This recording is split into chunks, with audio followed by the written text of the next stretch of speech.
Evarbaş Kurdên Birûmet, Evarbaş Kurdên Anatolya navînên hêja, di navî Pêkanê ve giştika silav dikin û bixêr hatin bernama Pêkan TV.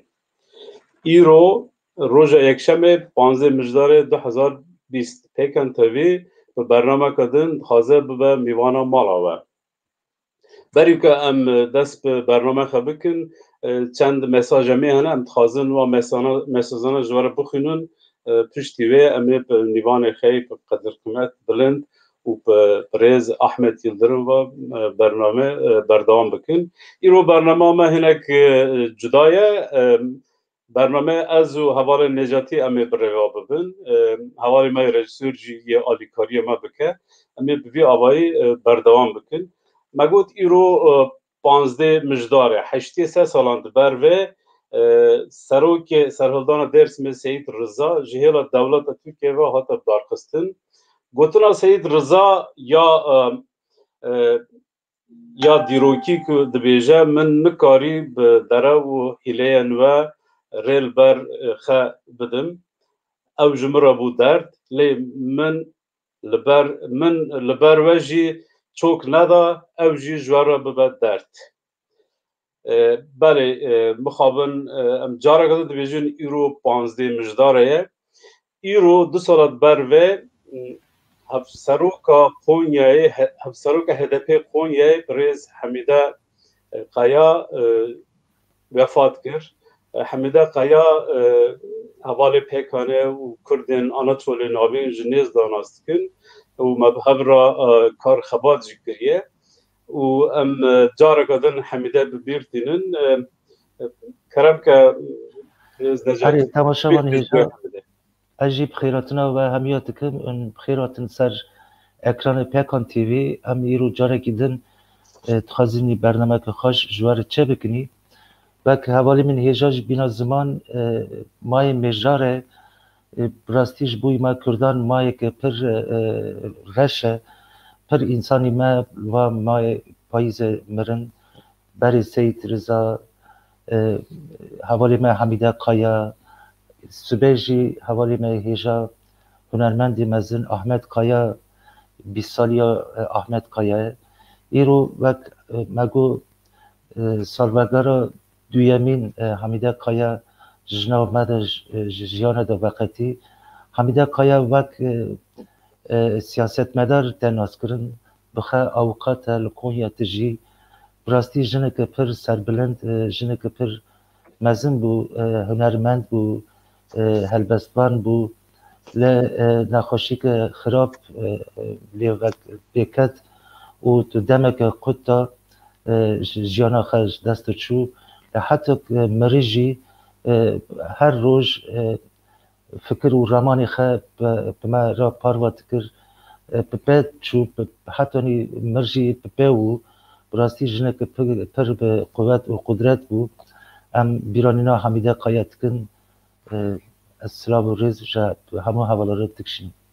Spas dikinê pir gotin li ser Hemîde Qaya hatine gotin, lê em dixwazin helbesteka qut ku Birêz Esîn Axgül nivîsandibû wisa dibêje li ser banî tev miçiqên îro kanî min mirina te qebûl nekir ji ber ku tu yê hînê pir canî. Îro çi roka nexweş e, hevala ramediye şarê serê reş e, pirê bi aqil û tije heş e, sewa azadiyê xwe timê serkeş e. Tiştî ku me van gotin da em dixwazin bername berdewam bikin ve hûn jî dizanin li tevayê dunyayê vîrusa koronaya zêde bûye. Ji ber wê em dibêjin careka din tedbîra ji dest bernedin û çi lazim e gerek bêkirin ji bo ew em bêjin ji bo vîrusê koronaya. Em wek Pêkan dibêjin xwedî li xe li dor aliyê xe derkevin. Piştî vê em dixwazin mesajeka me din heye em wê jî bidin.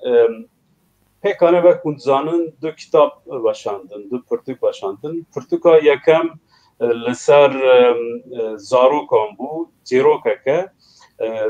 Navê pirtûkê Riviye Boş bi Zengil.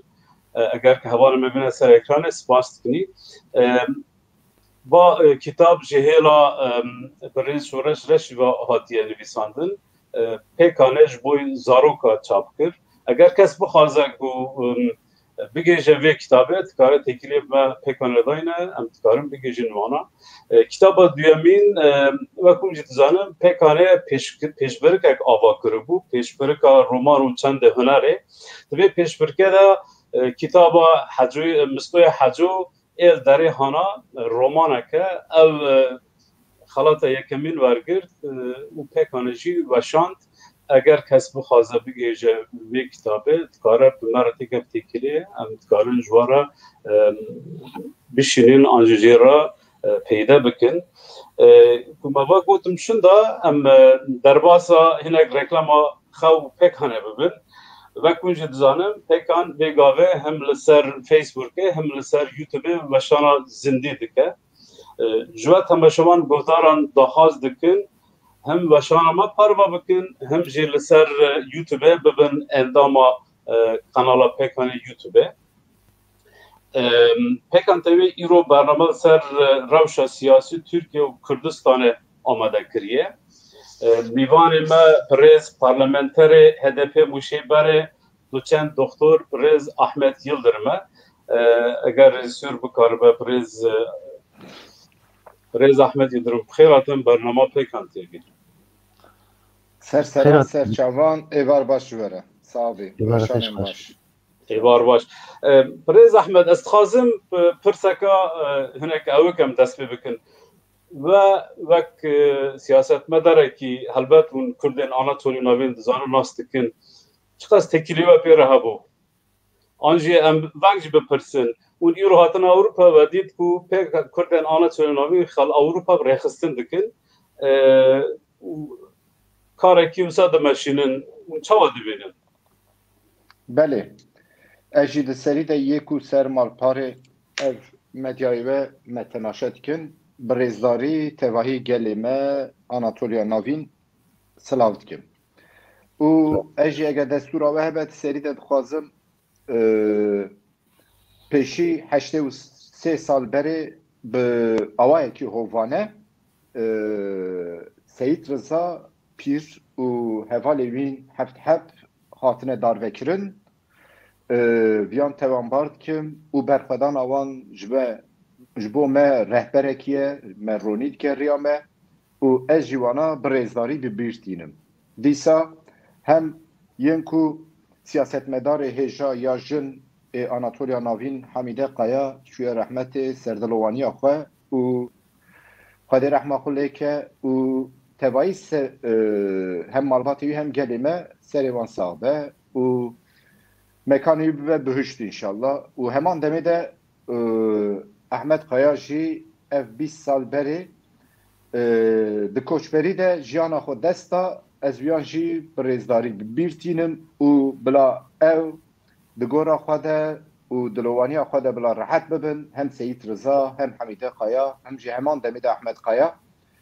ریحوالی وی و ملتی وی او تکوشی نوان هستو نری نوان بیرانی نوان پیشفمریه بله پیکان از راستی بجم گلک دورنده یه اوروپا آنجی آناتولیا ناوین لترکیه هم د سیاست مداری هم وک نفرکی وی ملته گلک گریان و گلک بوم میوانوان و هم سویده هم دانمارکا هم جی لترکیه او رخصتن راستی جیش بقدر و قیمته چما رخصتن بوین قدر و قیمته مروفن رخصتن بوینی مروفن همدمه مروفن رخصتن بوینی بس تنه بکیسایتی اخواه ببرجواندی اخواه شخصی نه بگلمپری جبو مروفاهی و ملت اخواه یکو چه دسته وره پاروب که او تواهی برجواندی گلمپری بده پیش شوان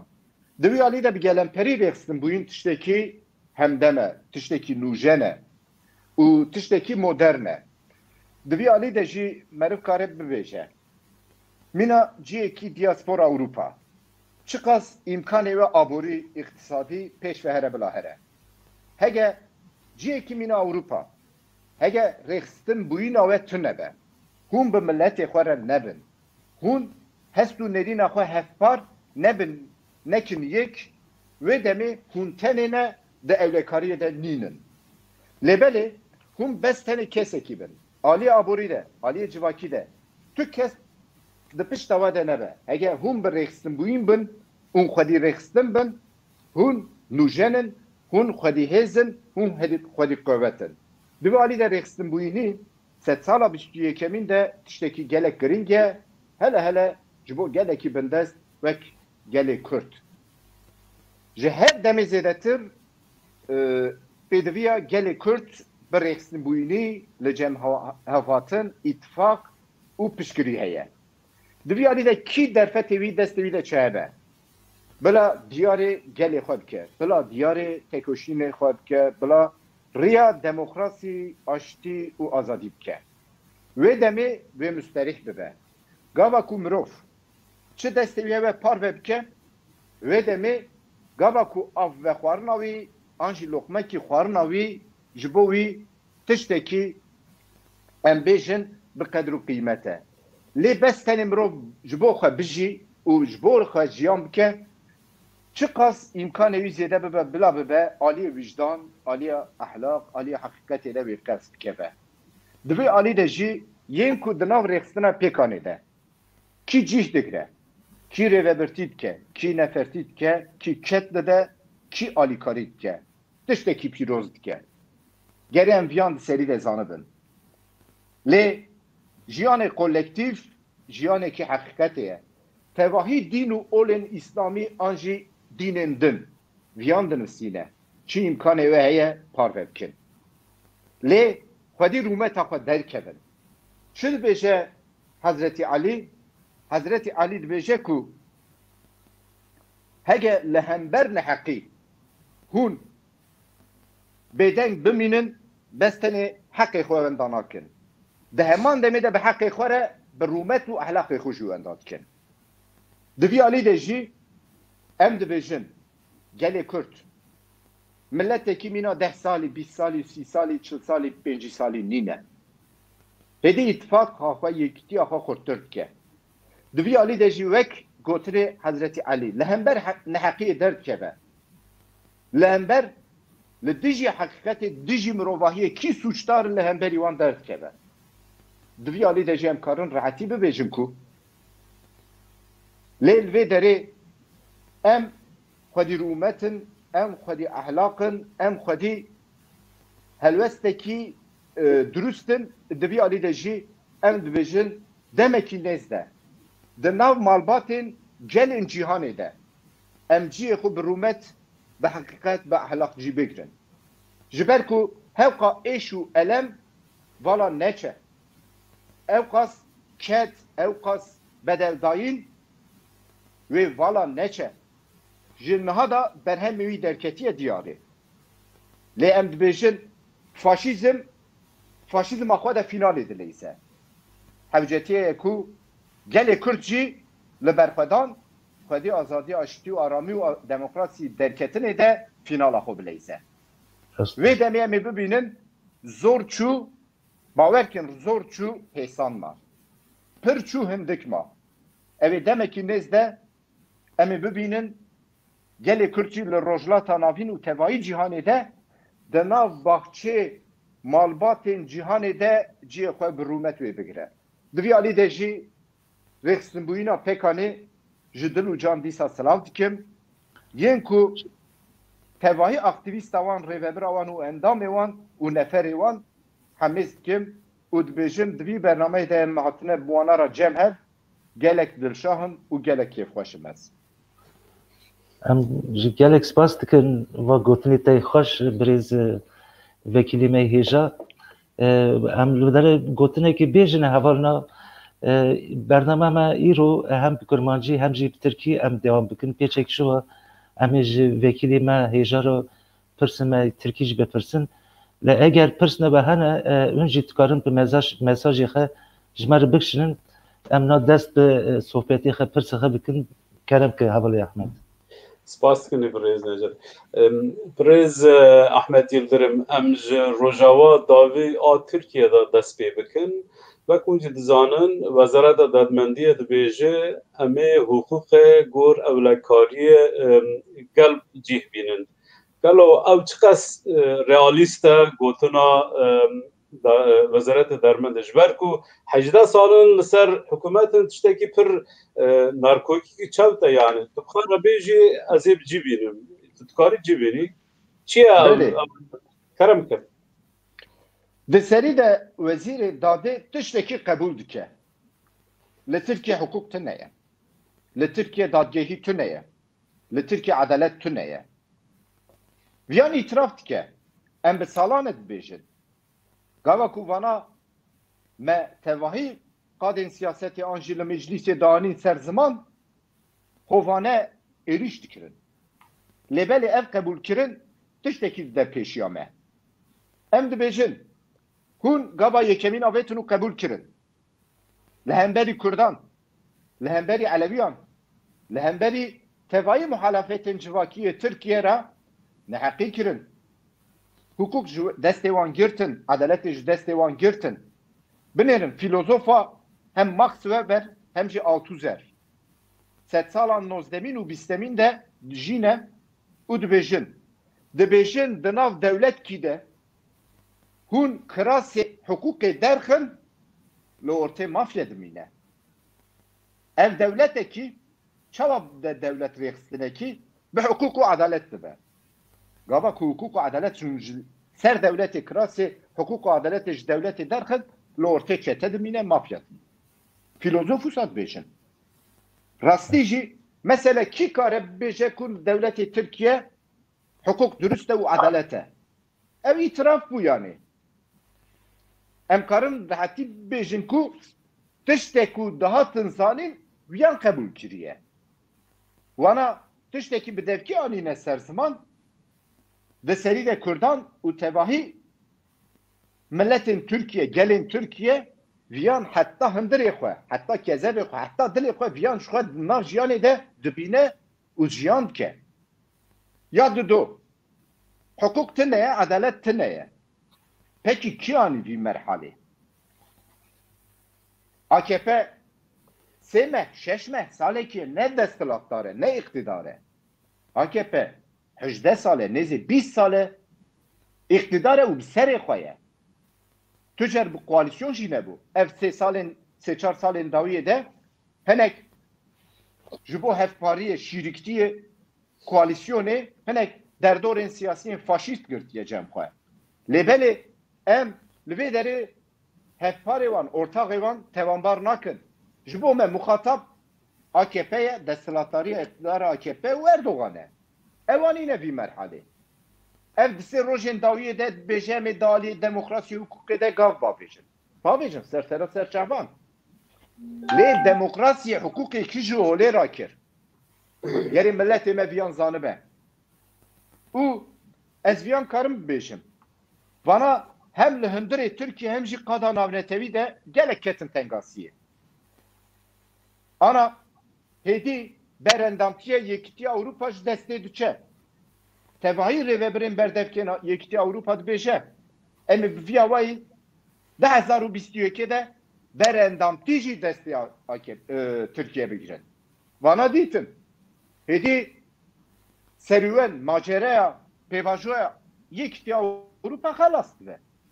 Ya dido tevahî cîhanê de ev demekî dirêj e em dibînin yên ku şexsiyetên marjinal, yên ku şexsiyetên îstisna, yên ku şexsiyetên hinek hişê wan serê wan nîne dinyayê rêve dibe. Wek Putin yekî marjinal e. Yekî Orban li Macaristanê marjinal e. An jî yekî Trump Amerika marjinal e. Lê Tirkiye dît ku ev pêvajo jî hatiye dema dawiyê. Yê devletên cîhanê yekî xwedî hêz. Yek jî di sereke Amerîkaya em zanin viyan.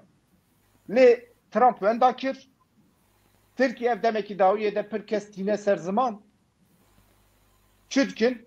û demekî dirêj e tînin ser ziman ku têkiliya Tirkiye û Amerîka têkiliyên rêxistinbûyînî, têkiliyên devletê nîne, têkiliyên şexsî ye.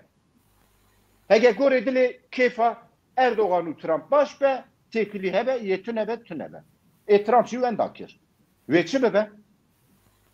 Devleteki 30 salî Amerika, devleteki 30 salî Komara Türkiye ve çi bike? İşte em jî vê derê dibêjin. Tekliyekî şexsî bû. Ez vê derê têm ser pirsa we. Ev gotinên dawî, ev çend roje tînin ser ziman, ev taktik e. Bila milletê me hişyar be. Divê alî de çiqa samimî ne em nizanin. Tiştek ku samimiyet were dîtin makînekî wisa tune ye. Em hundirê mirov nizanin. Lêbelê em ev bi salan e, 10 salan e nav siyasetê de ne û tiştekî em bi çavê xwe dibînin. Çi bû yani? Heta heftekî berê, mehkî berê, sê meh berê, salkî berê, 3 sal berê, 5 sal e li dijî mirovahiyê sûçdarin vana. Çi kirin? Li goristana hestiyên civanên xortên Kurdan rihet nehiştin. Miriyê wan rihet nehiştin. Goristana wan xerab kirin. Bajaran dan ber agiran. Mesela hukuk dibêjin. Hukuk ji kê derê dest pê dike hûn zanin? Hukuk ji Roboski'ye dest pê dike. Dema AKP bûye. Wê rojê kîjan TR rabûye diyar e. Serwana kîjan pilot hebû diyar e. Duan pilotan ra kî talimat daye diyar e. Hadi wê derê bila dest pê bikin em ê ji bêjin samîmî ne. An jî li Cizîrê ev odruma wehşetan da dora sedî şestî xort û civanên Kurdan yê sivîl hat şewtandin. Kî bû? Hege hukuk em bêjin, adalet bêjin, dadgeh em bêjin gerê ji me civan dera dest pê bikir. An jî mesela behsa Osman Kavala dikin sersera serçava. Kî wiyan li hemberî biryara Ahîmê li hundir da pê girtiye. Ya peki Selahattin Demirtaş? Ez Selahattin Demirtaş şu Figen Yüksekdağ tefayı hevalu hogre me. Besteni suç kimeye. Me siyaset kiriye. Me ahıfiye. Mesela yamın. Şazde hepfezdeke min heye doza min heye. Tevahi ahaftine. Leciye ku ahaftın bey kadehe kirin. Leciye ku ahaftın mesela lehemberi biyan merik kareçim ke rakibamın ya siyasi bila rabın bersiz bidin min. Evci bir defki bidin min. Muhatabime geri mahkeme ne be? Muhatabime geri dadgehi ne be? Vana ki çekirin, vana çekirin. Em hedi hege dürüst bin, hege samimi bin. Beyanı ahaftının bir defki tere menine, tere millete menine. Bela gav babişin. Gave ku berbiçaf, tişte ku em bibinin. Çüdkin.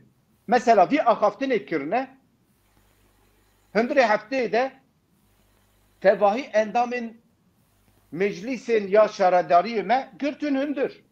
Seroki nafçı me, revebri nafçı me cizire tel gürtün hündür. İro, le pürsuse sesde kes gürtün hündür. Ev gotun aliki, ev pratikçi aliki. Yani gotunu pratik avan cehevdu cudane. Hedi zikeme, goheme, dileme bi gotinere tijeye şirkin bila gav babişin. Mesela hukuk. Ez hege müsaade ve biyan ne bişim ez derbaz nebim. Ji 2011 virde. 2011 virde. Bes seni secara Parizeri Brez Öcalan şuye grava imraliye. Ev çava hukuk e. 10 sala da secara. Ev jî çava çu dîsa jinekî ji Anatolia Navîn de ila güven parlamenteri Cülamergê demek ki dirêj ket greva birçûbûnê bê sînoru bê dorbe lê derê mecburman parlamenterekî bû wê demê parlamenteriya jî nehat bû xistin. Mecburman çêkirin. Ka bifikirin. Yani nasnamaya Brez Öcalan çi be bila bibe. Heskiriyê wî hebe an jî tune be.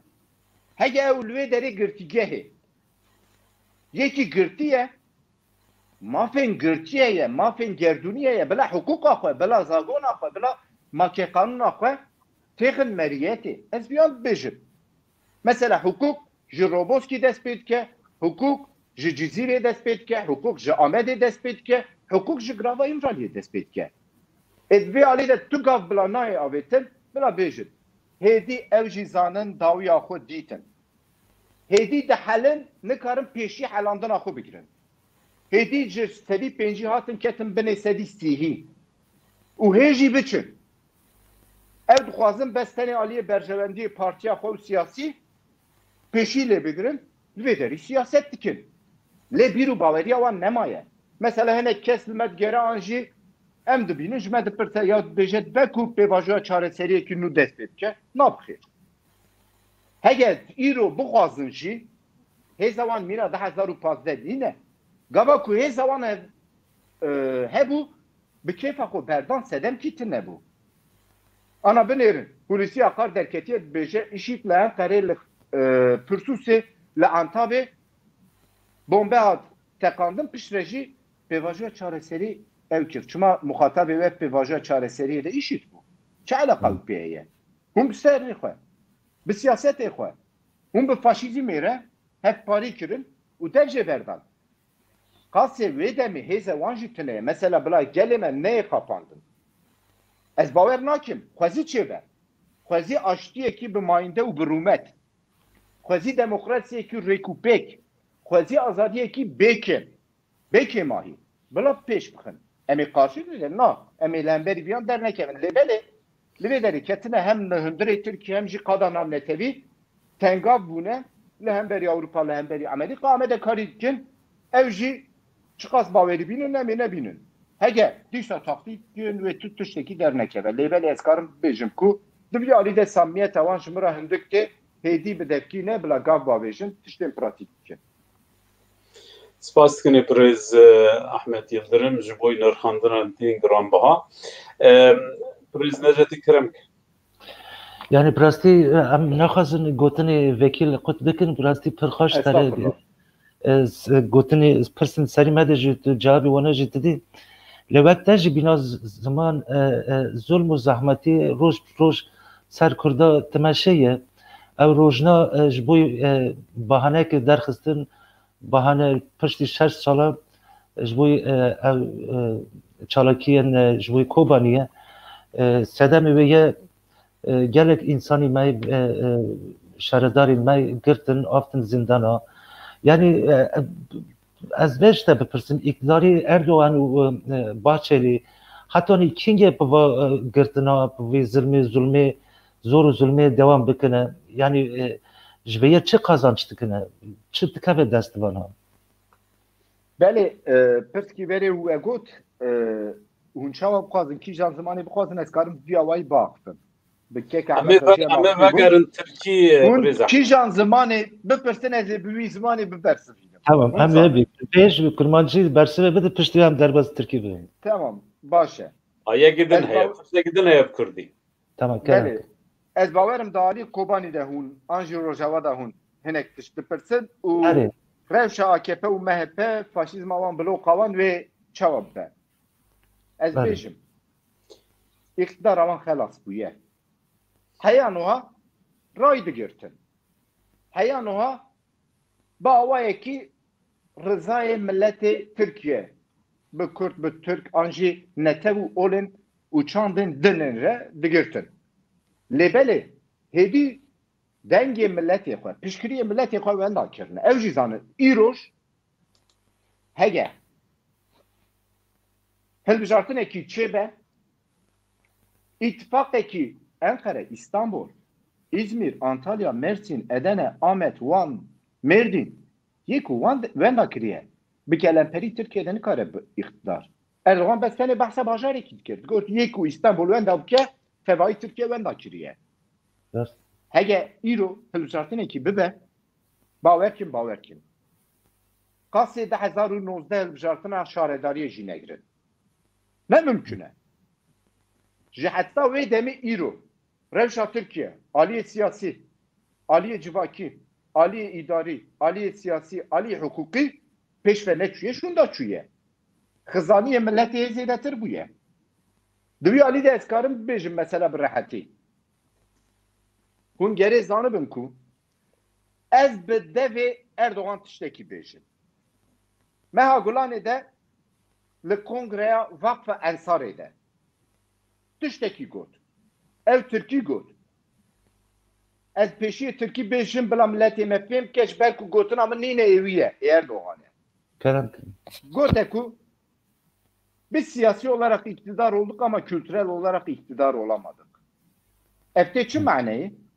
Em bu avaya ki bide ku dolaban raya millete girtin le dile millete hesti ramane arame millete me negirt. Em raya wan bi zordari em dibinin tevayil jartine de ku dolaban vergerinin. Mevana dikim meclise de jani ser zaman.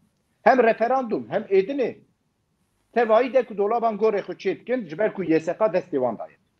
Le em dile milleti cih ne girtine, meciye milleti de cih ne girtine. Bir ray girtine iktidar nabın. O ne bu ne cih? Diviyali de cih emi bibinin. Bes tane milleti me bila xwedi siyasete xwe derkeve. Xwedi partiya xwe derkeve. HDP seri xwe netevandiye ve netevîne. Em bawerin. Ev qas êriş, ev qas binçavkirin, ev qas girtin, ev qas sucên dijî mirovahiyê dîsa jî HDP ser piyaye. Hevalê me gelek qedr û qîmet lihundirin. Her yekî di serî de Figen Yüksek Davut Selahattin Demirtaş tevayî vekilê me, rêveberê me, şaredarê me, endamê me tevayî bi qedr û qîmetin. Her yekî siyasetmedarekî şoreşgerekî. Her yekî dilê milletê xwe de cih girtiye. Ev qas êriş dîsa jî HDP ser piyaye. Çi digotin vana? Vana digotin belki ev operasyona qirqirina siyasî çêkin lê HDP nikare hêdî deriyê partiya xwe veke. Tevayî partiya me navendî bajar navçe bajarok tev li ser piyane. Diviyalî de tu pirkirektin heye. Ev qas operasyon li hemberî partiyê set salekî ye li hemberî CHP batana girtin ortê CHP nema bû. 18 sal AKP iktidare tevayî imkana devletê bikartîne ev operasyon li hemberî binêrin ême 20,000 binçavkirin 8,000 girtin. Dîsa jî partî ser piyaye HDP. AKP 1000 kes ne 500 kes ne 500 kes kesekî jina wan bigirin li ortê AKP tiştekî namîne. Ser navê partî. Diviyalî de jî xelas bûne.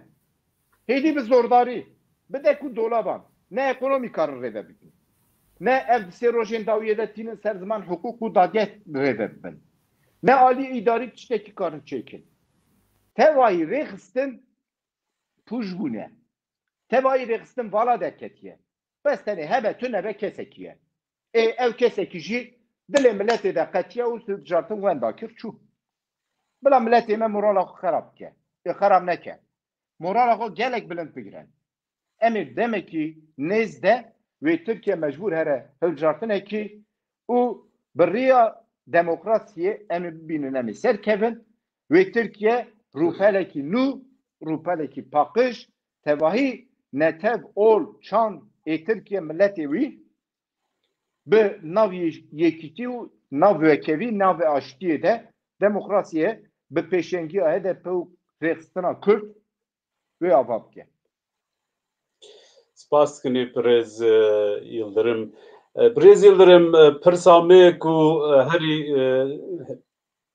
ew temaşewanên me guhdarên me li bendê bûn ku em wê dixwazin bipirsin. Kurd bi tevahî li bendê bûn ku di nav Kurdan da yekîtiyek çêbe û kongrena tê bê durist kirin. Lê îro em dibînin xêrnexwaz ketina nav me û şerekî birakujî li ber derî mala me ye. Em wek Kurd û tu wek siyasetmedarekî Kurd vê dîtinê çawa dinirxînî? Vê bûyerê çawa dinirxînî?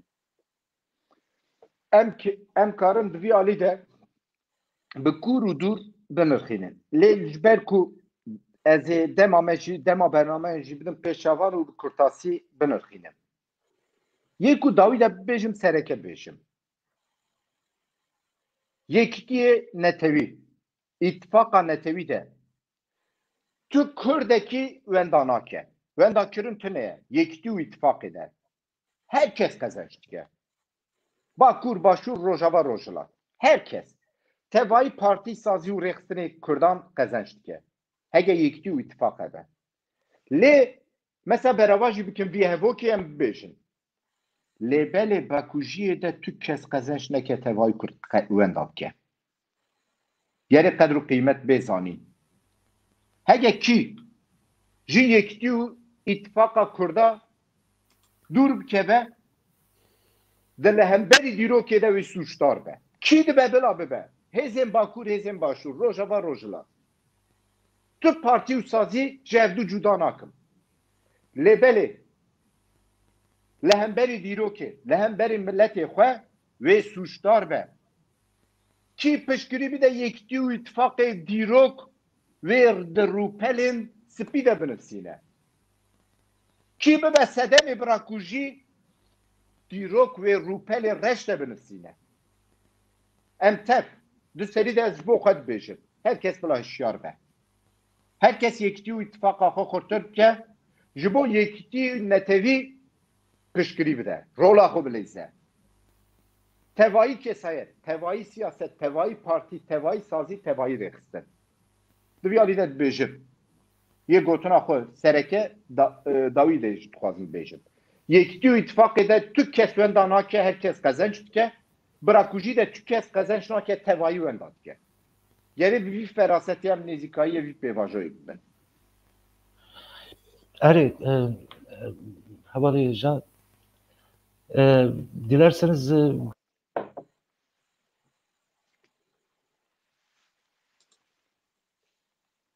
Denk kurt bu ez bawerim. bence daha iyi olur. Yani çünkü sorunuzu yeniden sorarsanız çünkü bir an kesildi sizin yani. Evet, soracağım.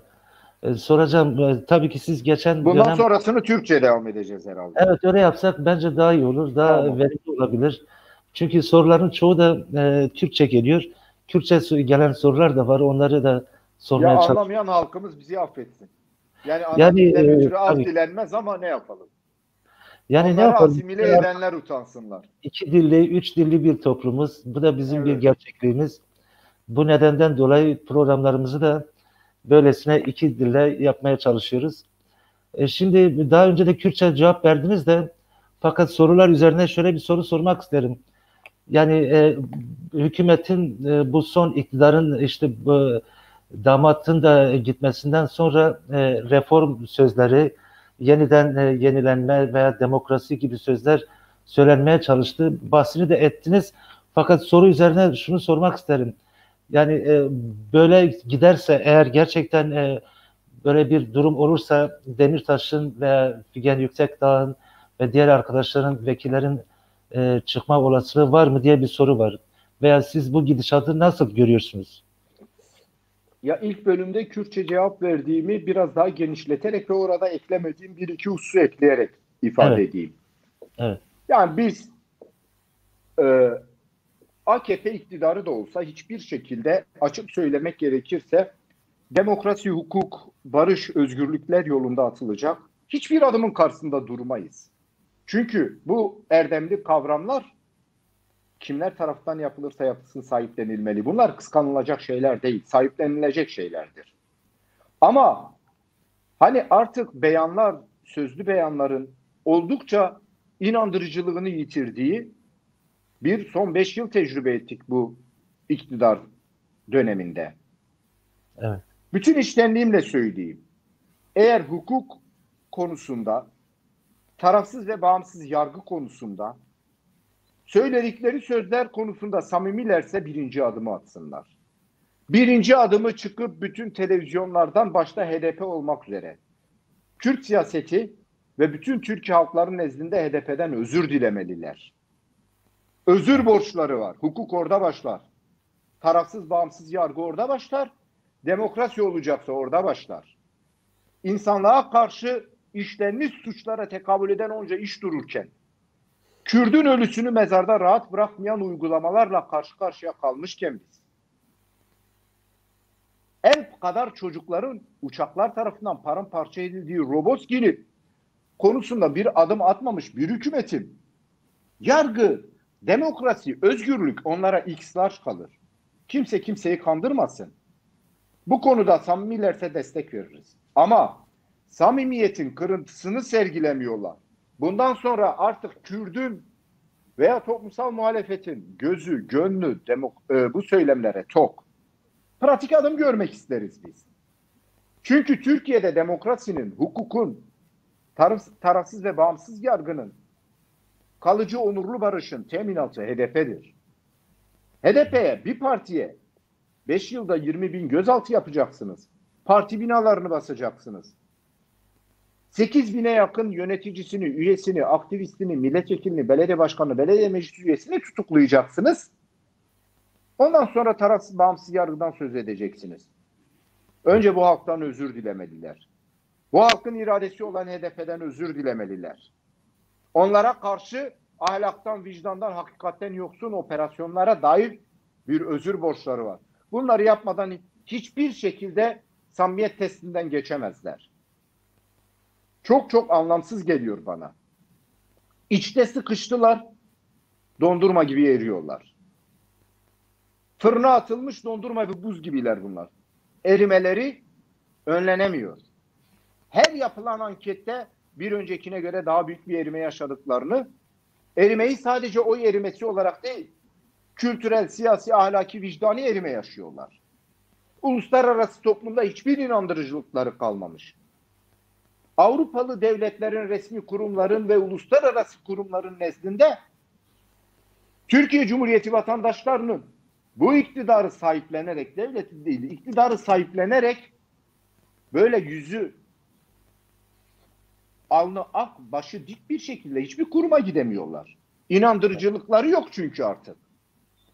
Şimdi bu kadar inandırıcılıktan uluslararası toplumda yoksunlaşmış bir iktidarın kalkıp böyle bir iki beyanıyla bu ülkeye bahar gelmez, bu ülkeye kara kışın zirvesini yaşattılar. En büyük mağdurları hiç kişiselleştirmiyoruz. Sadece yaptığımız konuşmalardan, onlara muhalif siyasetten ötürü, ahlaktan, vicdandan, hakikatten yoksun bu operasyonları yapmış kişilerin sözlü beyanlarıyla onların peşine takılıp gidecek veya onlara inanacak değiliz biz. Yaparlarsa destek bulurlar. Özür dilerlerse erdem göstermiş olurlar. HDP'den özür dilemeden, vahşet bodrumlarının sorumlularını ortaya çıkarmadan, Roboski'nin, Ceylan Önkol'un, Nihat Kazanhan'ın faillerini ortaya çıkarmadan adalet mi olur bu ülkede? HDP'nin başta eş başkanları, milletvekilleri, belediye başkanları, bütün aktivistleri, yöneticileri ve siyasetçilerin tamamı, sivil toplum mensuplarının, gazetecilerin, aydınların, akademisyenlerin tamamı serbest bırakılmadan yargı konusunda olumlu bir adımın attığına kimse kimseyi inandırtamaz.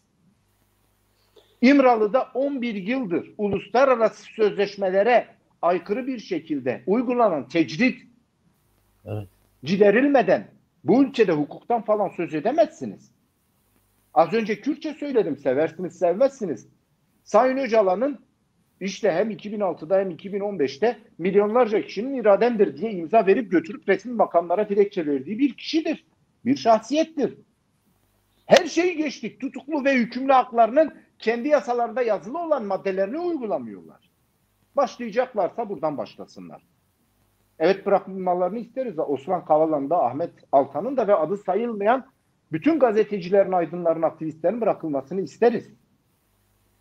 Ama AİHM'in Selahattin Demirtaş'la ilgili 2 kararı orta yerde duruyor. Kim AİHM kararını uygulamamış da hesapla onlardan o savcıların ve hakimlerin listesini, ya dalga mı geçiyorsunuz? Girersiniz internete, Adalet Bakanlığı'nın UYAP sistemi var. Girdiğimde ben bütün dava dosyalarımı, hakimlerini, savcılarını, duruşmalarını, ara kararlarını hepsini görüyorum.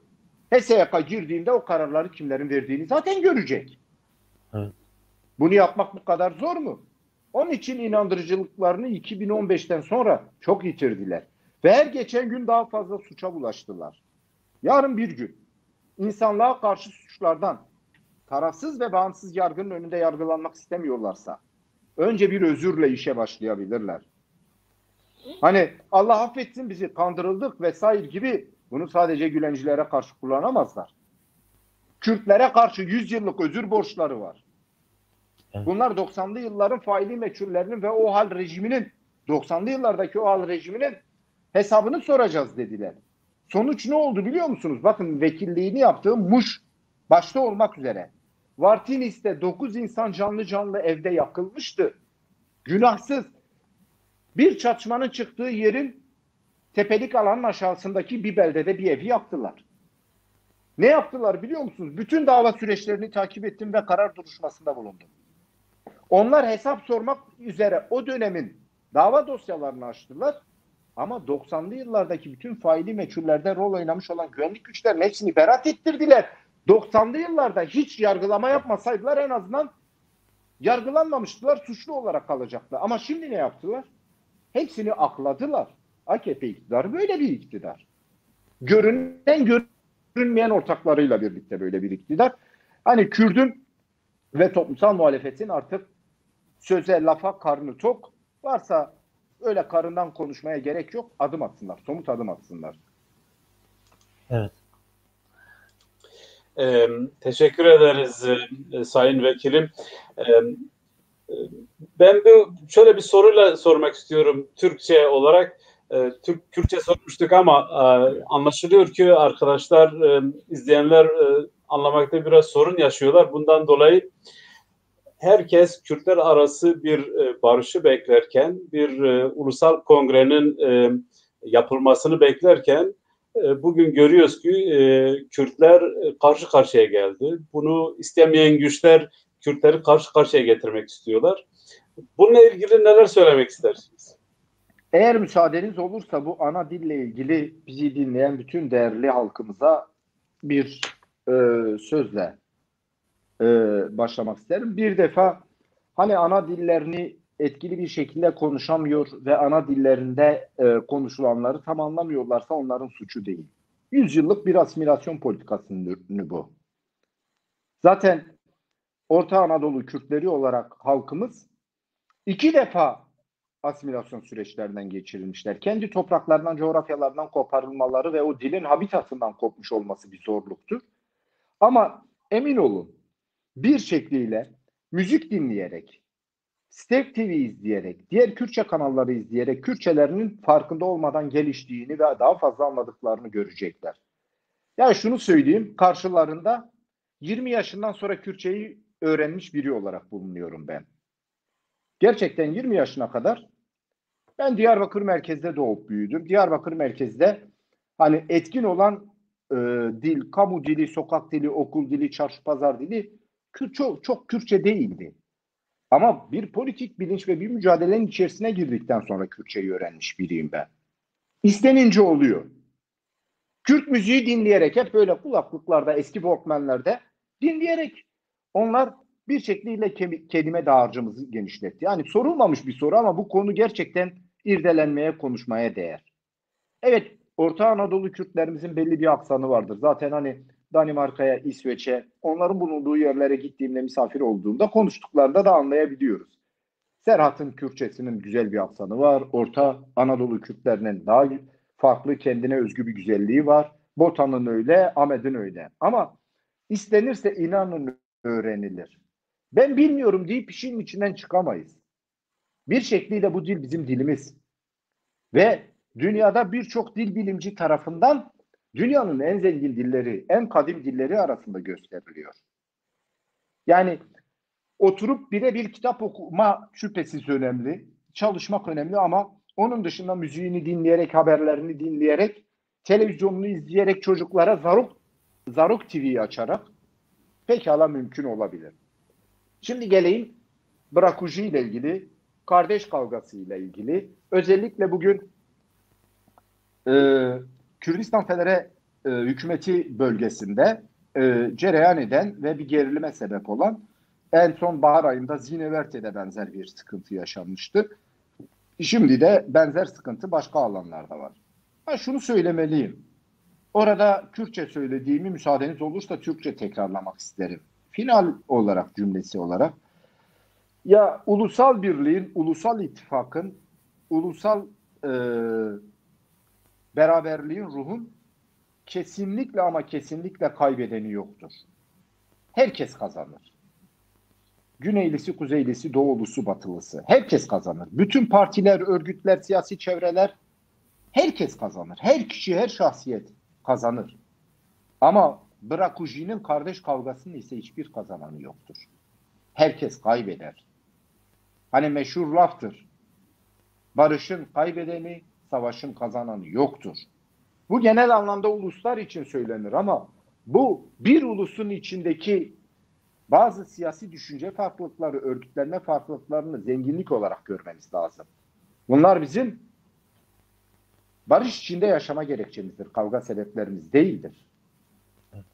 Kimse kimsenin ya bırakın artık yok güneymiş, kuzeymiş. Dünyada sınırların anlamı kalmıyorken Avrupa'da işte 30 tane devletin sınırı yok işte. Ben burada sizin bulunduğunuz Danimarka'ya, İsveç'e herhangi bir kimlik kontrolünden geçmeden geliyorum. Buradan Danimarka'ya gitmek, buradan Hollanda'ya gitmek, buradan Belçika'ya gitmek Diyarbakır'dan Mardin'e gitmekten daha kolaydır. Şimdi dünyada sınırlar bu kadar önemsizleşmişken yok o benim toprağımda, bu bunun toprağında. Ya dünya bize babalarımızdan, dedelerimizden kullanıp bitirebileceğimiz bir miras olarak kalmadı. Babalarımızdan, dedelerimizden bizim torunlarımıza emanet etmek üzere verilmiş olan bir emanettir. Emanet. Bu bir miras değil. Mirası yiyip bitirebilirsiniz siz. Miras ilkelcedir. Miras hukuku feodalcedir. Ama emanet hukuku kardeşçedir. İnsanidir, hümanistlerdir. Bu anlamda biz hiçbir şekilde kaybedeni olmayan herkesin kazanacağı ulusal birlik ve ulusal ittifakta buluşmanın 21. yüzyılın kaçınılmaz gereği olduğunu düşünüyorum. Bugün Orta Doğu'da Kürtler aktördür. Geçen bir programda söylemiştim, tekrar söylemeliyim. Kürtler dünyanın hep şöyle denir, devletsiz en büyük nüfusudur. Evet doğru, Kürtler dünyanın devletsiz en büyük nüfusudur. Buradan bakarsanız moraliniz bozulur. Ama moralinizi düzeltmeniz gereken bir gerçeklik de var. Kürtler dünyanın devletsiz en büyük siyasi gücüdür aynı zamanda. Kürtlerden devleti olmayıp bu kadar büyük bir siyasi güç olup bölgesel olarak Orta Doğu'da denklem belirleyen ikinci bir güç yok. Kürtlerin Orta Doğu'da siyasi denklem içerisindeki gücü, rolü, ağırlığını birçok devlet sahip değil. Ve tarih her zaman bu fırsatı halkların karşısına çıkarmaz. Hele hele ezilen halkların karşısına hiç çıkarmaz. Bu temelde kim kardeş kavgasına bırakıcıya sebep olursa tarih önünde suçlu olur. Tarih onu kötü yazar. Tarih onu iyi anmaz. Ama kim ulusal birlik, ulusal ittifak ve kolektif kazançlara odaklanır ve buna katkı sunarsa tarih önünde hep iyi anılır. Tarihin ak sayfalarına yazılır. Ben her Kürt'ün siyasi partisinin şahsiyetinin liderinin tarih içerisinde en temiz sayfaya yazılmayı hak ettiğini düşünüyorum. Ya bunu söyleyebilirim. Teşekkürler sevgili vekilim. Şimdi izleyenlerden bir soru var. Biraz böyle aykırı bir soru. Fakat sormamız gerekiyor. Deniliyor ki yani sizler TC devletinin iktidarı eleştiriyorsunuz. Yaptıklarını eleştiriyorsunuz ama diğer yandan da o halk ile kardeş olmaya davet ediyorsunuz. Kardeşliği savunuyorsunuz. Bu nasıl bir çelişkidir diye bir soru var. Uzun bir soru ama kısaca böyle bir özetleyebiliriz. Yani anlaşıldı galiba. Yani neden hem devleti eleştirip hem de o devletin içindeki insanlarla kardeşliği savunuyoruz? Bence önemli bir soru ve cevap verilmesi gereken bir soru. Buyurun. Evet, biz hiçbir zaman hiçbir halka, komşu ya da uzak düşman olarak görmedik. Biz siyasi partileri de düşman olarak görmedik. Biz devleti de düşman olarak görmedik. Eleştiriyoruz, karşısında mücadele ediyoruz. Yanlış yoldadır. Bu devlete karşı mücadelemiz eşsizdir. Bedeli ne olursa olsun eşsizdir. Özellikle de devleti yöneten akla karşı mücadelemiz var. Yani bu düşmanlık hukuku içerisinde değildir. Halklar arasında düşmanlık olmaz. Halklar arasındaki kardeşliğin hiçbir şekilde kamplaşmasını, düşmanlığını isteyecek olan biz değiliz. Velev ki bizim yüzyıllık tarihimizde halkımızın haklarının gasp edilmesine rol oynamış olan siyasilerden hesap sorarız biz. Evet. Biz sadece Türklere karşı bir kardeşlik çağrısı yapmıyoruz ki. Sadece Orta Doğu'daki Araplara, Farslara karşı yapmıyoruz ki. Biz Almanlarla da kardeşiz. Latin Amerikalılarla da kardeşiz. Danimarkalılar, İsveçliler, İskandinavlarla da kardeşiz. Halklar arasında kardeşlik dışında bir şeyi dillendirmek veya öncelemek gerçekten bizi insani duygularımızdan uzaklaştırır. Bırakın siyasetçiliğimizi. Siyasetçilik gelip geçici payelerdir ama asıl olan insanlık ve hümanistler duygularımızdır bizim. Yani biz hem Türklerle halk olarak hiçbir düşmanlık ve hasmane tutumumuz olmadığı gibi bir şekliyle onların oyunu rızayla veya rızasız almış olan siyasi iktidarın yanlış politikalarına karşı da eşsiz mücadele ederiz biz. Ta ki haklarımızı alıncaya kadar. Ta ki Dünya Halklar Bahçesi içerisindeki, Dünya Halklar ailesi içerisindeki onurlu yerimizi alıncaya kadar. Yani zalim iktidarlara karşı mücadele etmek ile o zalim iktidarların yönettiği ülkelerdeki farklı etnik, dinsel, kültürel çoğulculuğu oluşturan sosyolojik zümrelere karşı kardeşlik çağrısı arasında bir çelişki yoktur. Yani bu temelde yani olabilir halkımız gerçekten yapılanlara karşı alabildiğine öfkelidir. Yapılanlara karşı kabullenemez bir noktadadırlar. Bunlar değerli şeylerdir. Zaten zalimin zulmüne karşı çıkmaz ve direniş içerisinde olmak çok çok anlamlı ve değerlidir. Ama bu halklarla sadece Türk halkı değil, ben Yunan halkıyla da kardeşim, Ermeni halkıyla da kardeşim, Süryani halkıyla da kardeşim, bütün Avrupa halklarıyla da kardeşim. Ve kardeşliğim eşitliğe dayanmalı. Benim Türklerle bütün haklarımı, varoluşsal, fıtrattan, doğuştan gelen bütün haklarımı eksiksiz kullanıp onlarla eşitleninceye kadar bu ülkeyi yönetenlere karşı mücadelem devam edecek. Bunda beis yoktur yani. Evet. Çok teşekkürler sevgili vekilim. Şiar Aksoy burada programa katılmak istediğini söylüyor. Maalesef programı alamayız ama bir başka programda seninle sohbet etmek isteriz. Sormak istediğin soruyu zaten vekilime sordum. Çok da güzel bir cevap aldı. Yani biz nasıl diğer Avrupa halklarıyla, diğer Orta Doğu halklarıyla kardeşliği savunuyor isek, içinde yaşadığımız Türkiye halkıyla da, Türkiye halklarıyla da tabii ki kardeşliği savunuyoruz. Yani bundan daha insani bir fikir, düşünce olamaz diye düşünüyorum. Evet, yani sevgili şöyle müsaadeniz olursa şu Buyurun. soruya dair arkadaşımızın belki de yani kafasından netleşmesi için. Evet, buyurun. Şimdi ben Almanya'da yaşıyorum. Siz yanılmıyorsam Danimarka'dasınız. Evet. Sizin Danimarka halkına, benim Almanya halkına, Almanlara karşı bir düşmanlığım olabilir mi? Hayır. Olamaz. Ama benim kentlerimde ve coğrafyamda kullanılan silahları bunların devleti satıyor. Evet. Şimdi ben bu devlete, bu Alman devletine, bunları yöneten iktidara karşı da mücadele ediyorum. Elbette. Ama Almanlara karşı düşmanlık anlamına gelmemeli bu. Buradan bakabilmeliyiz. Benim halkımın 100 yıldır haklarının gasp edilmiş olması Türkiye Cumhuriyeti'ni yönetenler kadar Avrupa'yı yönetenler, Avrupa devletlerinin rolü var. Şimdi biz İngilizlere düşman mıyız? Çünkü o sınırları o hale getiren başta İngiltere devleti olmak üzere, affedersiniz. İngilizler dersem halk anlamına gelir. Ama ben İngiliz halkına karşı bir düşmanlık değil, İngiltere'deki devlet zihniyetine karşı bu sorunun giderilmesi için mücadele ederim. Tabii ki. Yani yönetim süreçleriyle halkları birbirimize karıştırmamamızın, yani bizim siyasetçiliğimizin ötesinde insani bir özelliğimiz olduğunu düşünüyorum. Evet. Teşekkürler. Ahmet arkadaş buyurun. Teşekkür ederim. Rastî jî dema Tirkî xeber didim ez ona taze dibînim. Bes dîsa jî ez bikarim Tirkî jî pirsekê bipirsim. Vekilim, siz Türkiye'de vekillik yaptınız. Türkiye'yi tanıyan insanlardan bir tanesiniz. HDP'nin bu son dönemlerde sanki biraz duraklama gibi bir durumu oldu. Ama bu son dönemlerde toparlanma var. Siz belirttiniz, binlerce insanı içeride, siyasetçisi, eş genel başkanları, milletvekilleri, belediye başkanları Buna rağmen bu parti devam ediyor. Bir şekilde devam ediyor. Nedir bunun sırrı nedir? Nasıl oluyor böyle bir şey olabiliyor? Şimdi bakın, ana muhalefet partisi CHP dahil.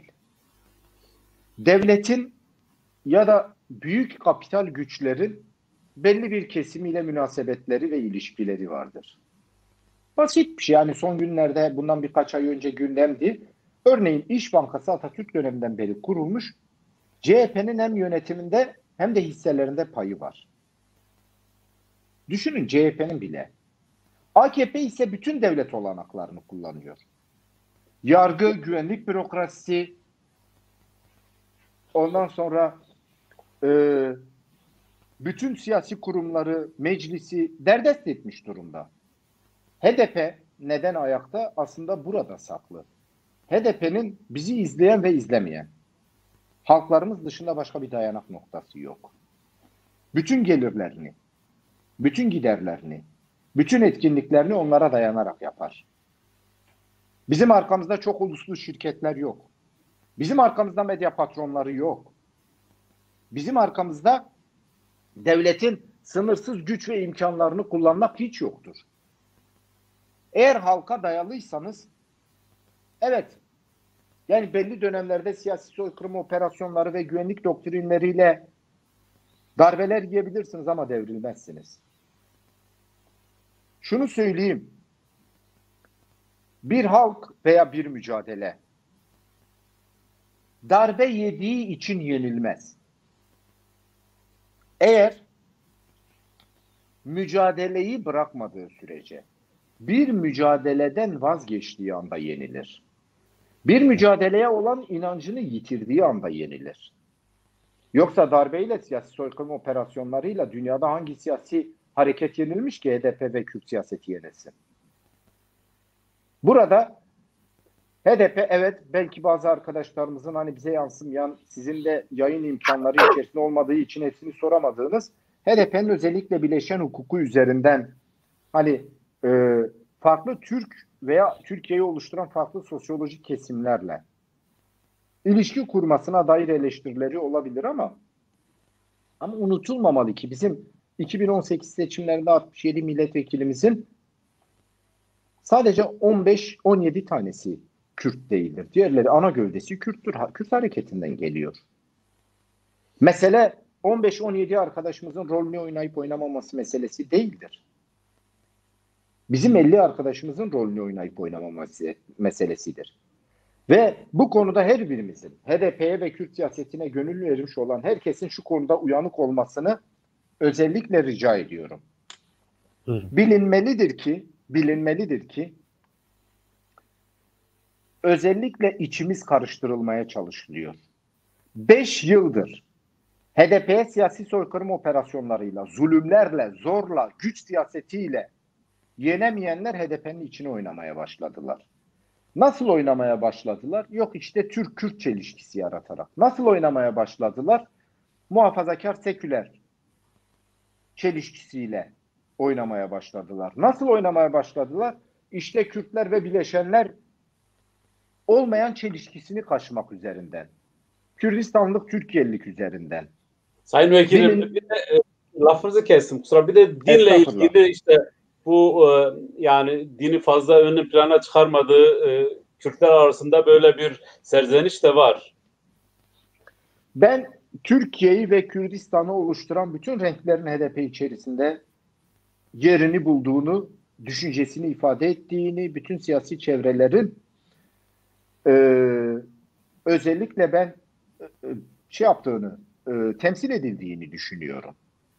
Ama ana gövdesi, büyük bir çoğunluğu Kürt siyasi hareketinden gelmektedir ki çünkü onun 40 yıllık mücadele deneyiminden özellikle esin kaynağını almaktadır.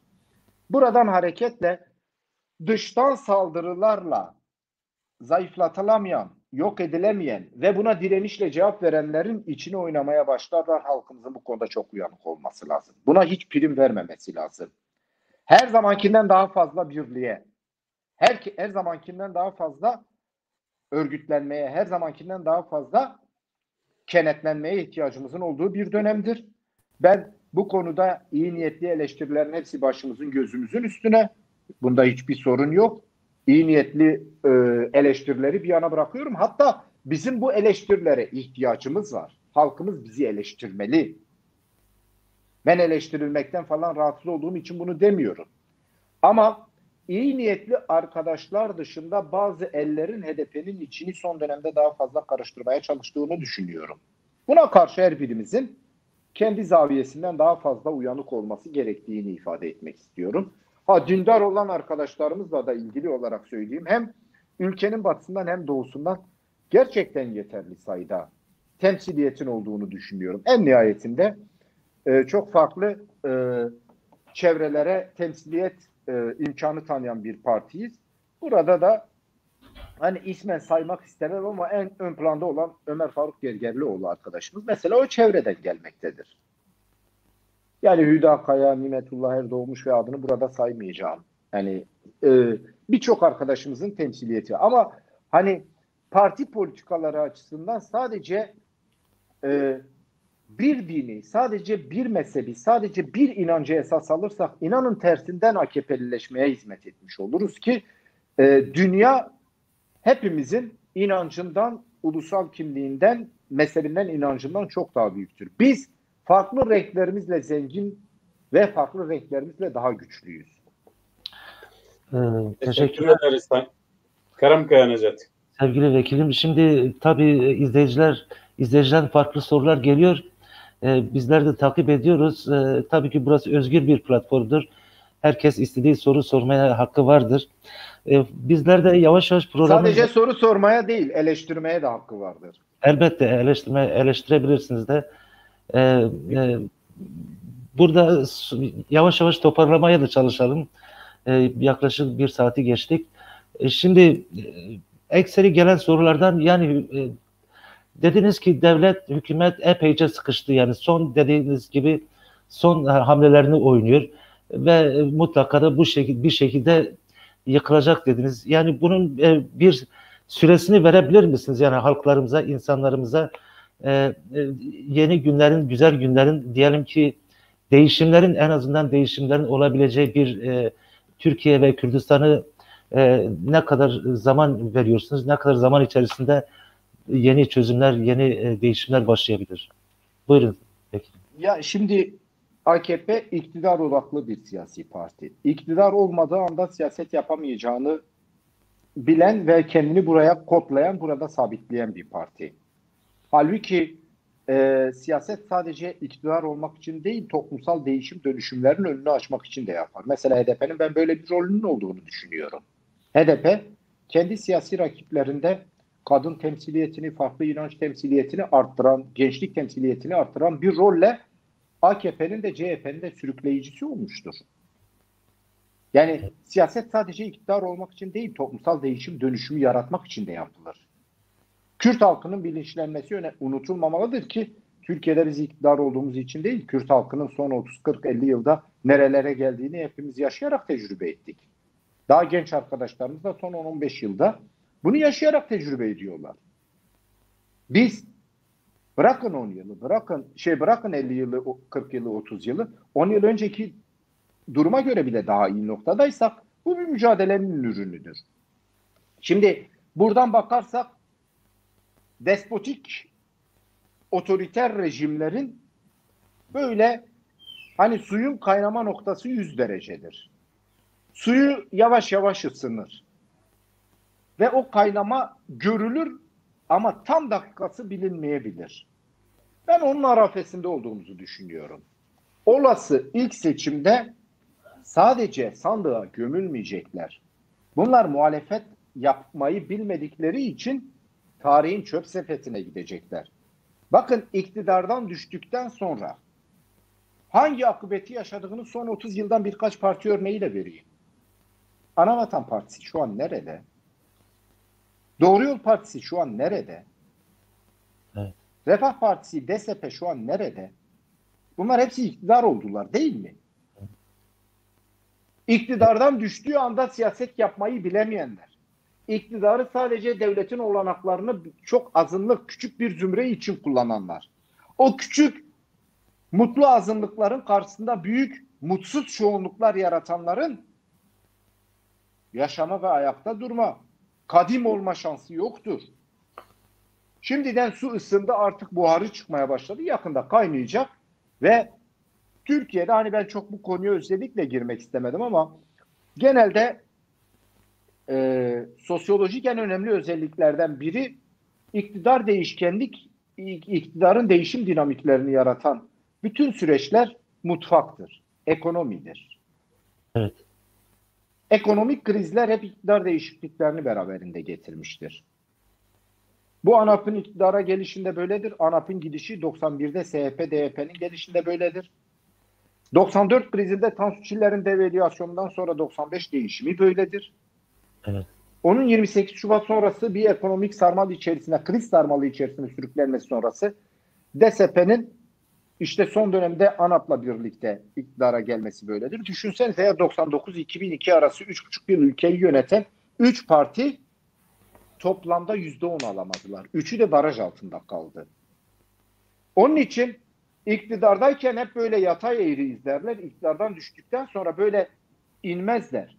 Böyle yokuş aşağı inmezler. Dik inerler. Bir kuyuya düşer gibi inerler. Ama HDP'nin yükselişi 30 yıldır hep böyledir. Hep yükselir. Evet. Hiçbir seçimde bir öncekinden daha düşük oy almadı. 91 HEP'ten bugüne kadar bir sandık analizlerine baktığımızda bu gerçekliği görürüz. Ben hani çok böyle rakamsal ifadeler üzerinden takvimler belirterek konuşmayı seven bir siyasetçi değilim ama 2021'in ilkbaharından sonra Türkiye'nin çok şeye gebe olduğunu söylemekle yetineyim ben. Yönetemeyecekler. Yani bu Cumhuriyet tarihinin en büyük krizini yaşıyorlar.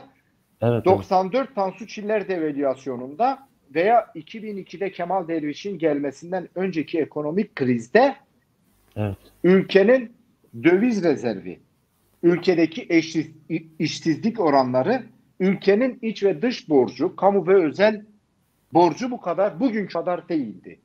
Merkez Bankası'nda sürekli savaş hallerinde kullanılmak üzere bir rezerv kalırdı. Şu anda Merkez Bankası'nın rezervini size söylersem herhalde anlamış olursunuz. Evet. Rezerv nedir biliyor musunuz? Eksi 50 milyar dolar. Şu anda Merkez Bankası'nda mutlaka kasada Cumhuriyet tarihi boyunca az ama çok bir para artı olmuştur. Şu anda eksi 50 milyar dolar. Döviz rezervi yok. Ekside. Ben onun için Türkiye'deki sosyolojinin sandık yansımalarının hep mutfak ve yoksullukla alakalı geliştiğini hep seçimlerde yaşadık, gördük. Bu krizden öyle bir iki bürokrat değiştirerek kurtaramazlar yani. Evet, haklısınız. Ahmet abi buyurun.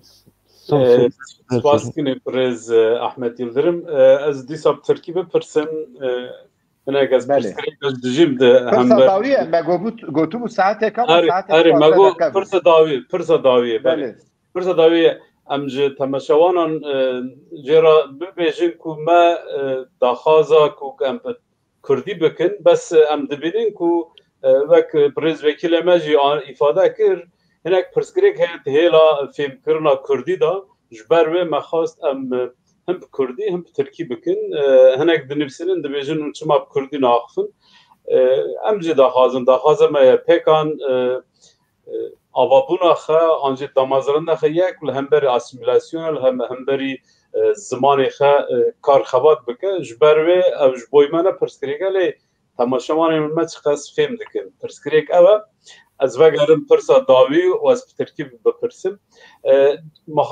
Türkiye'deki muhalefet herkesin şey olduğu, hemfikir olduğu HDP dinamik bir güç, motor bir güç. Fakat hiç kimse de HDP ile açıktan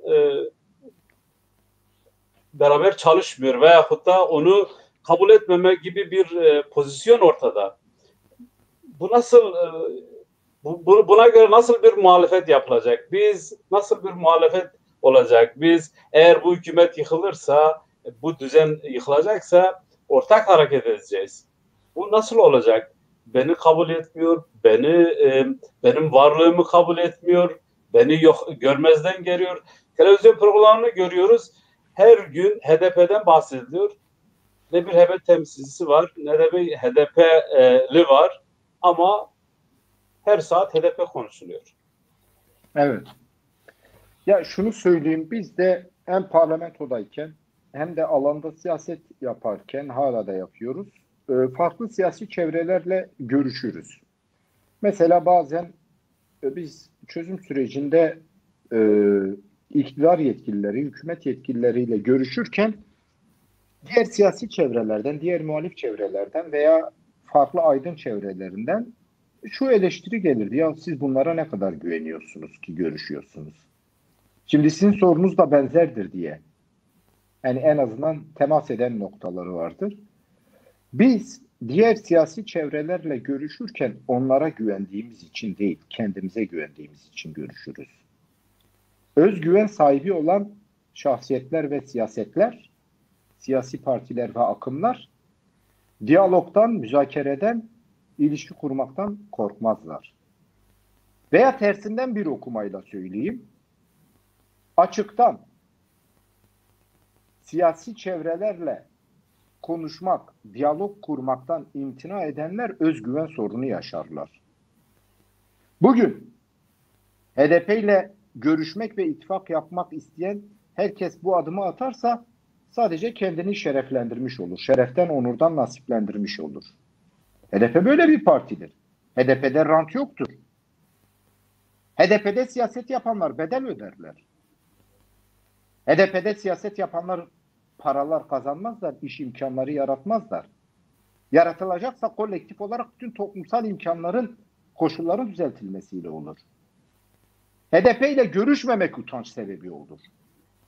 Biz herkesle görüşürüz. Görüşmeye hazırız. Diyalogtan, konuşmaktan, masada oturmaktan, müzakere etmekten kaçınmayız.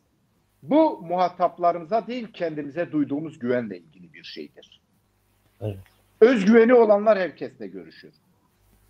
Yoksa herkes kendisi gibi düşünenlerle görüşürse bu bir marifet değil yani. Bu bir meziyet değil. Meziyet odur ki, siyaset odur ki sizin gibi düşünmeyenlerle bir arada bulunup bazı toplumsal sorunları konuşabilme güvenini ve özgüvenini ortaya koymanızdır. HDP'nin alamet farikası buradadır. Biz çözüm sürecinde hiç bitmeyecek, mutlaka sonuca ulaşacak veya bir gün Kızıl Kıyamet Savaş'a bunlar karar verecekler. Bunları hepsini ihtimal dahilinde tutuyorduk. Bu var diye masadan kaçan olmayız biz. Biz herkesle görüşürüz. Bu muhataplarımıza değil, kendimize olan güvenimizle ilgilidir. Bu ne anlama gelir? HDP ile açıktan görüşme, açıktan mücadele etme. Mesele öyle seçim ittifakı falan değil. Ben bunları basit görürüm. HDP'nin kimseye de ihtiyacı yok. Ama mesele ülkenin başına bela olmuş. Ülkeyi cehenneme çevirmiş. Kızıl Kıyamet bir çatışmalı ortama, kamplaşmaya, toplumsal bölünmeye sebep olmuş bir iktidarı meşru ve demokratik yollardan, iktidardan uzaklaştırmaksa HDP'siz olmayacak bu.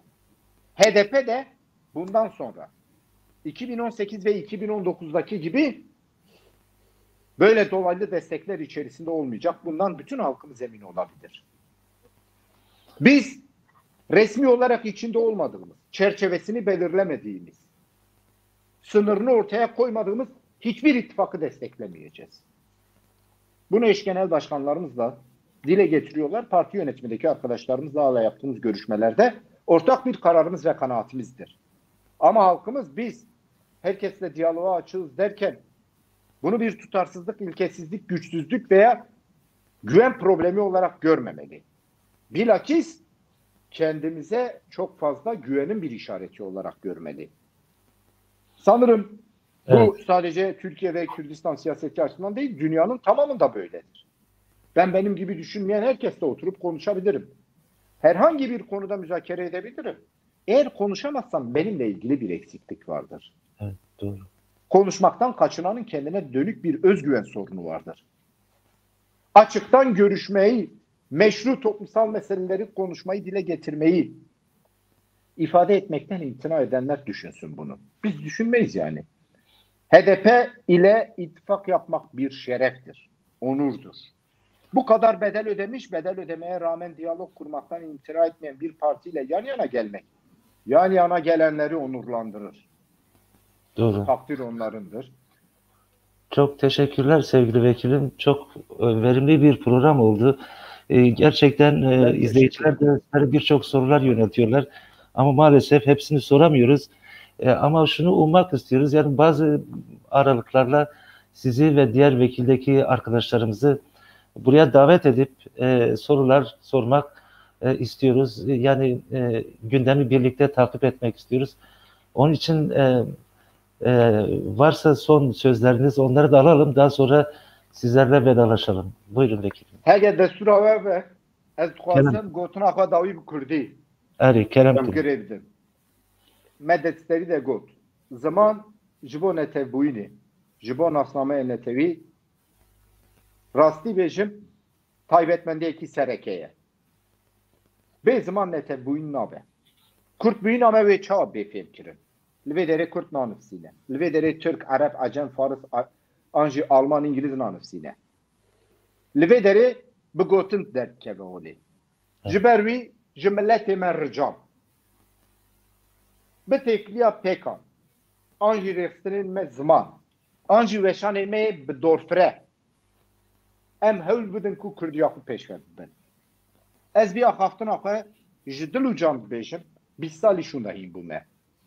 Meriv hewl bide, bir û bawerî bîne, meriv kare hîn bibe. Ez 20 salî şûnda hem Kurdî hîn bû me û zimanê min e, hege hîn nebime û ji bo min şerm bû. Ya duyem gava bûm akademisyenî İngilîzî hîn bûm. Ez 48 salî şûnda Almanî hîn dibim û hatime hastekî. Meriv bixwaze dibe. Ev me jî bêsînore. Bes tenê dil bixwaze. Dil bixwaze û talimat bide me jî her tiştî re amade ye. Ji ber wî ji milletê min rica min Kurdî bixwînin, Kurdî biaxivin û Kurdî fêr bibin. Ev nasnameyê sereke û taybet e. û ji bo li cemahatina me û ev malbata me, ez bêjim malbata me Pêkanê, ez gelek kêfxweş bûm û li vê derê Suud girtim, ez li vê derê gelek dilşa bûm.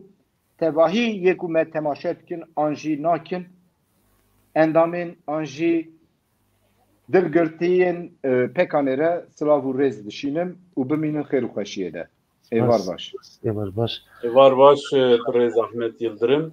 Em jî wek Pêkan wek platforma Kurdên ana solinavên Kurdên ana solinavên gelek kêfxweş bûn û dilşa bûn ku me hûn kirin mîvanê Pêkan TV. Em hêvî dikin em ê careka din an ji careka din bi hevra bernama çê bikin û em li dawî dibêjin em spas dikin ji bo hatina we û biminin di xêr û xweşiyê da şeva we xweş be. Sağ ol, şevbaş. Şabaş. Erê temaşavan hêja bi rastî sohbet ke bernameke pir xweş bû. Birêz Ahmet Yıldırım ve kunjî dizanin vekîlekî zaten pir hêja ye êl meclisî Tirkiye jî axaftine xweş etkîke pir mezin li ser vekîla û ser gel cî tenişt û îro ji tev li bername me Pêkan TV bû. Em gelek spas dikin. Li devî Ahmet heval çiştîn em bêjin heye li devî? Yani em dikarin bêjin wek me berî jî gotibû îro salvegera Pirêz Hemîde Xeya ye. Em dixwazin klîbek Pirêz Necatî hazir kiriye. Em bi vê bername bigirin û em carek dibêjin Xwedê rehma xwe lêke însaneke hêja bû û abin zû ji nav me koç kir. Em wek Pêkan me pir cara bi hev re jî me kar xebat jî kiriye, têkilê me hebûn. Lê jiyan wisa ye, rojekê tê û mirin jî dibe heq. Em careka din Pirêz Hemîde bi bîr tînin bêjin Xwedê rehma xwe lê bike. û em helbet ku Pirêz Necatî gezen amade kirî em bi hev re guhdar bikin û em jê دوباره برنامه بگیرن و قاپت بکن بمینن تخاشیه da hatta برنامه کدن ibare ve şebaba hoş. Ben de birkaç söz Türkçe söyleyerek sevgili Hamide'nin şiirini dinleyelim. Gerçekten bazen insan düşünüyor ki hayat ne kadar da kısa, yani böyle gencecik bir yaşta böyle illet bir hastalığa kapılıp ve hayata böylesine güzel bir insanın veda etmesi ne kadar acı, ama diğer yandan diyoruz ki hayat her ne kadar acı olmasına rağmen de iyi ve güzel yönleriyle de bizleri etkiliyor. Yani kısa yaşamında birçok şey bize kattı.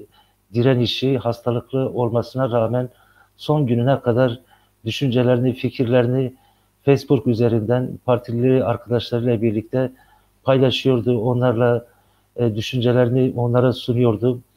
Yani kolay kolay gitmeyeceğini hepimize gösterdi ama maalesef bir hastalığa kapıldı. Ve o hastalık esnasında ben de o bildiğiniz gibi kısa kısa şiirleri vardı Hamide arkadaşımızın. O kısa kısa şiirlerde birlikte yazıştık. Messenger üzeri yazıştık, konuştuk. Böylesine bir şiir hazırladık. Ben şiirin adını başka bir şey koymak istemiştim. O da ısrarla adım düştüğünde şehre diye şiirin adını koymak istedi. Demek ki biliyordu, gideceğini yakında biliyordu.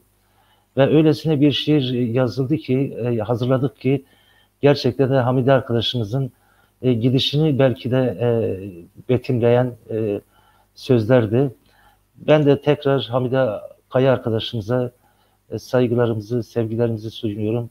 Her ne kadar aramızdan gitmişse de ruhu bizlerledir, düşünceleri, şiirleri bizlerledir. Ve bizler de var olduğumuz sürece onu paylaşacağız, onun elimizden geldiği kadar yaşatacağız. Buyurun Hamide arkadaşımızın Adın Düştüğünde Şehre şiirini birlikte dinleyelim.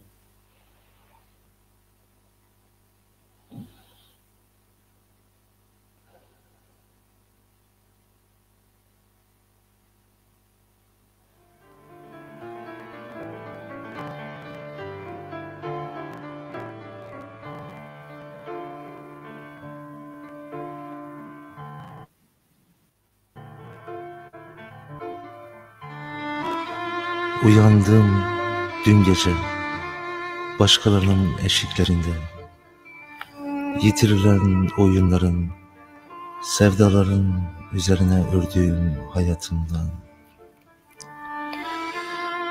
Ben de bilmiyorum ne desem, bilmiyorum. Bir garip gece, bir de ben düşe, kal da diyemiyorum, git de diyemiyorum. İntihara meyilli bir gece, uzanmışım, boşluğa çakılı gözlerim. Üşüyorum, kanı çekilmiş yüreğimin, soluğum çıkmaz, soluğum çıkmaz.